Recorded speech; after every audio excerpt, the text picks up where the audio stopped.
Oi, oi, oi, galerinha, tudo bem com vocês? A prof também tá bem.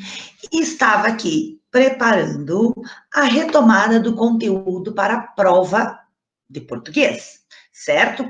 A prof vai passar os critérios para vocês, já vai estar lá no Que Mágico, mas a prof vai passar também, certo? Então, vamos para a retomada de conteúdo para a prova, vamos relembrar dos assuntos que nós já trabalhamos na apostila 1, certo? Prof já passou para vocês as páginas para vocês irem estudando. Então, tem mais essa retomada para que vocês relembrem, fique mais fácil para vocês estudarem, certo? Então, a prof vai colocar lá para todo mundo poder acompanhar junto com a prof, certo? Vamos lá. A prof fez aqui a retomada. Só deixa a prof tirar aqui. Aí, que assim fica melhor. Então, vamos lá. Retomada do conteúdo de português. Vamos falar um pouquinho sobre divulgação científica, o nosso gênero textual, que foi trabalhado, aquele que foi dos dinossauros, aquele era um texto de divulgação científica, certo? Por quê? Porque ele passava informações, certo? Sobre os dinossauros. Então, olha só, ele tem a estrutura constituída por uma ideia principal, que vamos usar de exemplo o texto dos dinossauros. Qual que era a ideia principal? Os dinossauros. Então, era, sei lá, uma afirmação, um conceito. Essa era a ideia principal.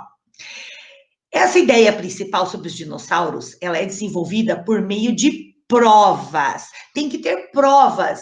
Como que esses cientistas conseguiram provas? Como que eles conseguiram exemplos? Como que eles conseguiram comparações, relações de causa e de efeito? O que aconteceu? O que houve? O resultado de experiências e de dados estatísticos que eles encontraram, certo? Então, claro, de tudo isso, por meio dessas provas, dessas comparações, desses exemplos, de opiniões de outros cientistas, de outros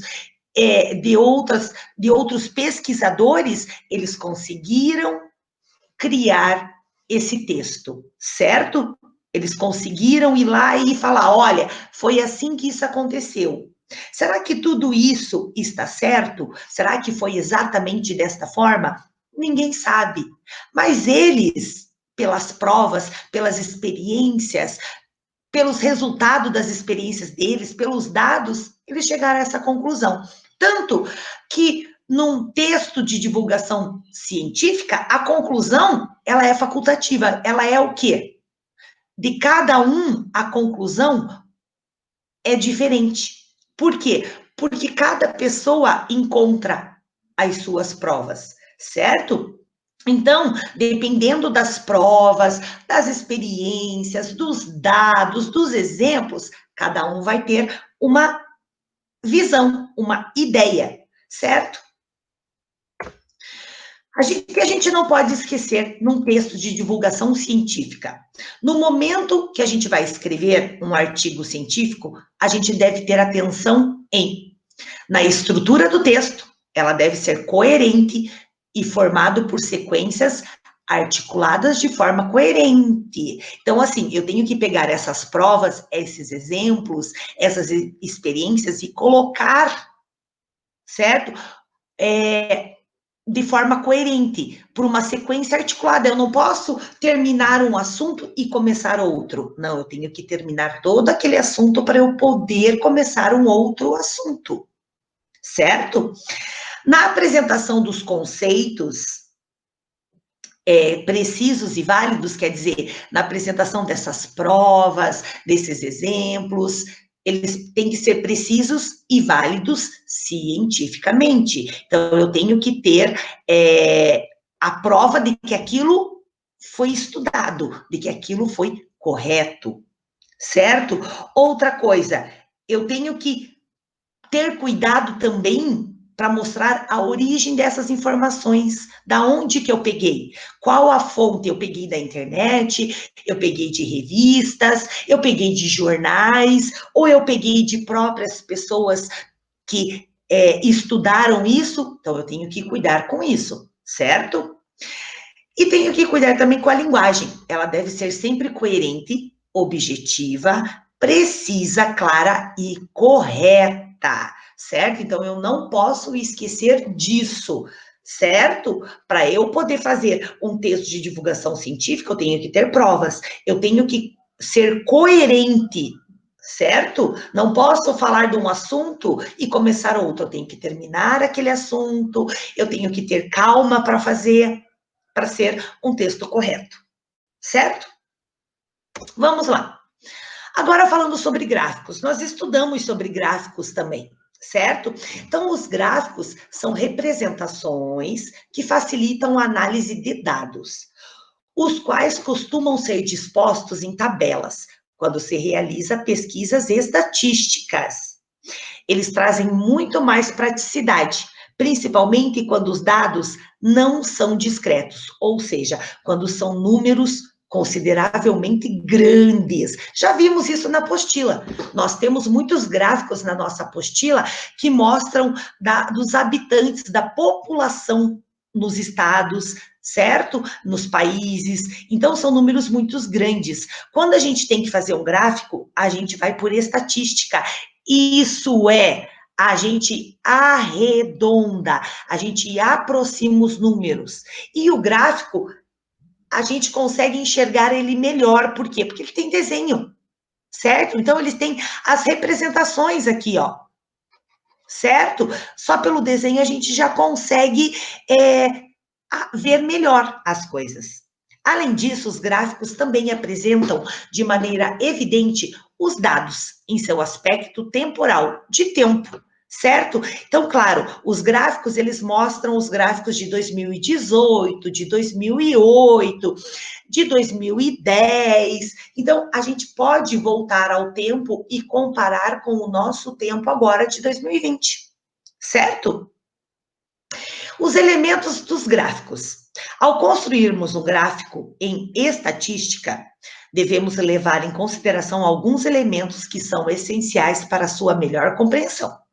Um gráfico deve ser simples, devido à necessidade de passar uma informação de maneira mais rápida e coesa, ou seja, em um gráfico estatístico, não deve haver muitas informações. Devemos colocar nele somente o necessário, certo? Então, o gráfico ele deve ser simples.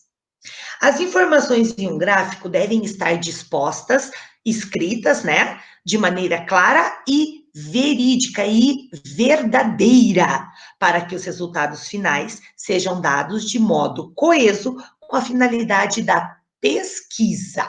Vamos lá. Tipos de gráficos. Em estatística, é muito comum a utilização de diagramas para representar dados. Diagramas são gráficos construídos em duas dimensões, isto é, no plano. Existem vários modos de representá-los. As principais são gráficos de pontos, tá aqui, ó. Existe esse modo aqui também, ó. O gráfico de pontos, ó. Certo? Ele é um diagrama, certo? Ele é construído no plano, quer dizer, num papel. Aí nós temos o gráfico de linha, ó lá, ó. Também, ó. Que se desenha as linhas aqui. Certo? Aí nós temos o gráfico de colunas, o gráfico de barras e o gráfico de setores, certo? Então, existem vários tipos de gráficos. Esses são os mais utilizados, gente. Então, vamos lá. Agora, falando sobre verbo. O verbo exprime estado, ação e fenômeno da natureza, certo? O estado é estar, ser e sentir. Quando a pessoa, naquela frase, está falando que ela ficou muito feliz, ou que ela ficou muito triste, certo? Ou que ela está se sentindo melhor. Isso está dizendo que o verbo está mostrando que ele está no estado de sentimento, Estar, ser e sentir. Aí o verbo exprimir também ação.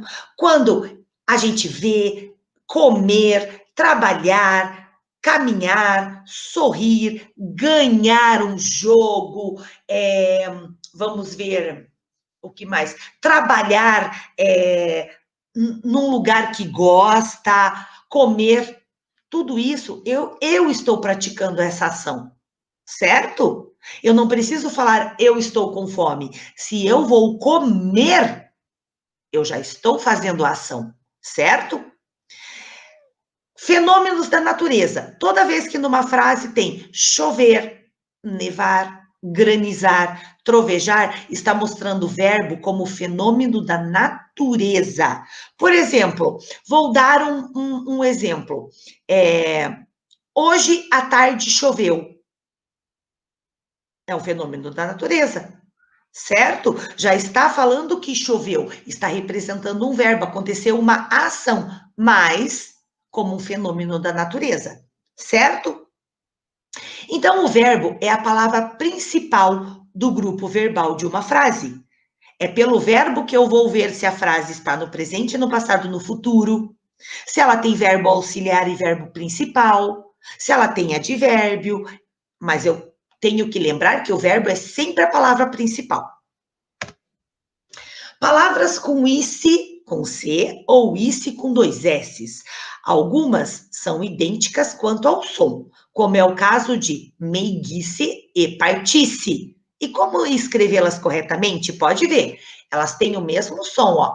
Meiguice e partice, só que elas se escrevem de formas diferentes. Então, vamos ver.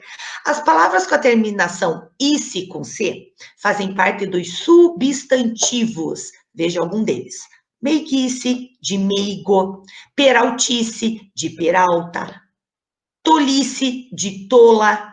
Velhice, de velho. Gulodice, de guloso ou gulosa. Então, são substantivos.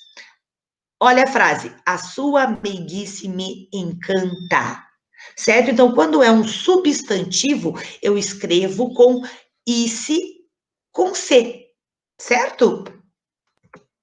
As palavras com terminação ice, com 2 S's, fazem parte dos verbos, como, por exemplo, dormisse, do verbo dormir, partisse, do verbo partir, sorrisse, do verbo sorrir, dirigisse, do verbo dirigir, divertir-se, do verbo divertir, certo? Então, quando é do verbo, a palavra ice, ela é escrita com 2 S's. Então, ó, gostaria muito que você se divertisse durante o meu aniversário, certo? Então, usou a palavra divertir-se com 2 S's, porque é verbo.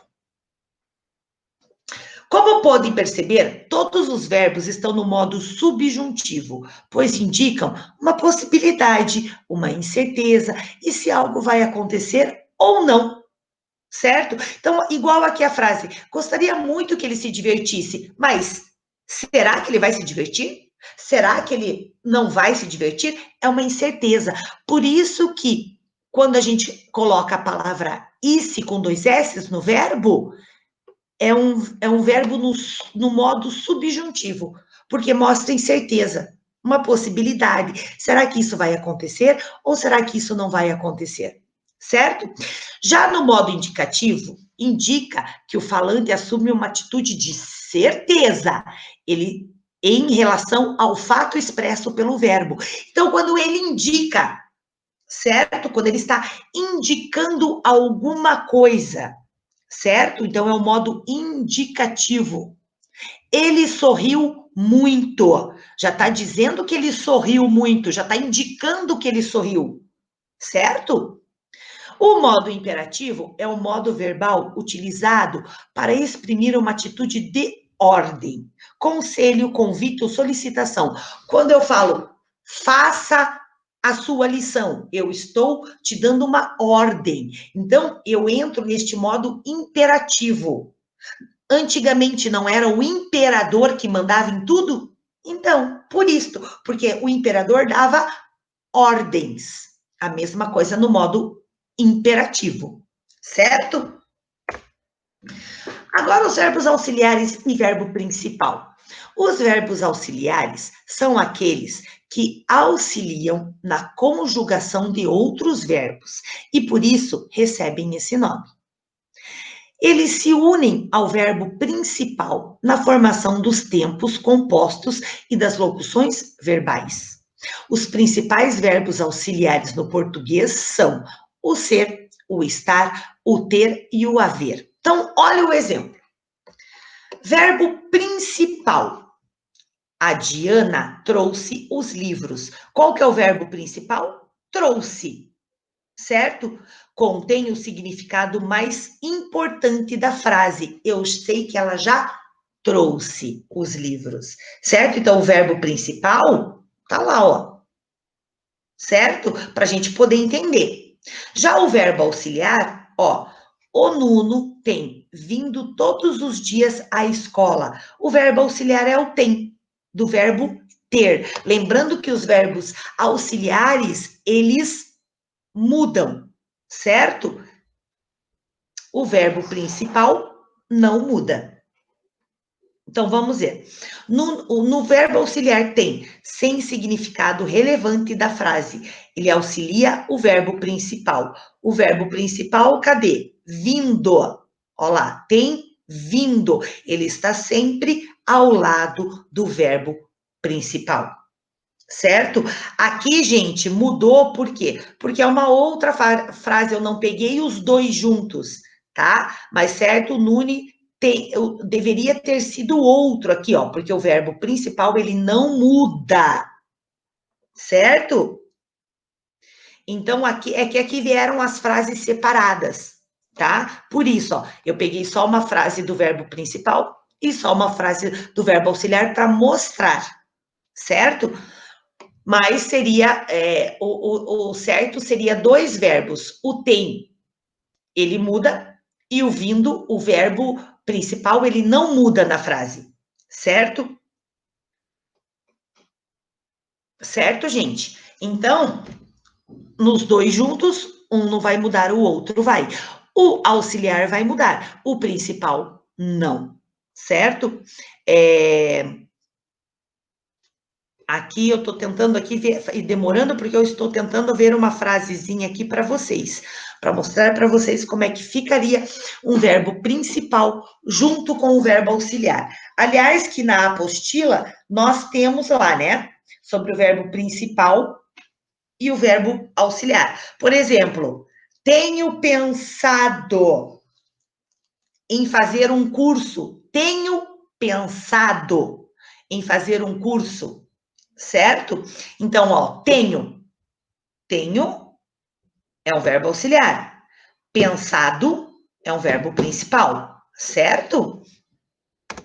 Então, gente, deixa eu voltar aqui para nós.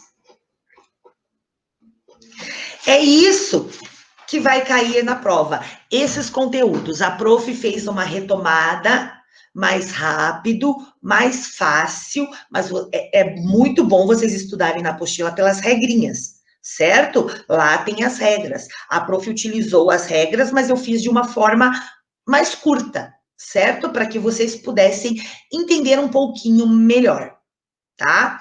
Então, gente, estudem, logo vai ser marcado a prova já para vocês fazerem, certo? E vão estudando enquanto isso. Então, era isso que a prof queria apresentar, para que vocês pudessem acompanhar a retomada, certo? Então, se cuidem, estudem e até a nossa próxima aula. Beijos para todos.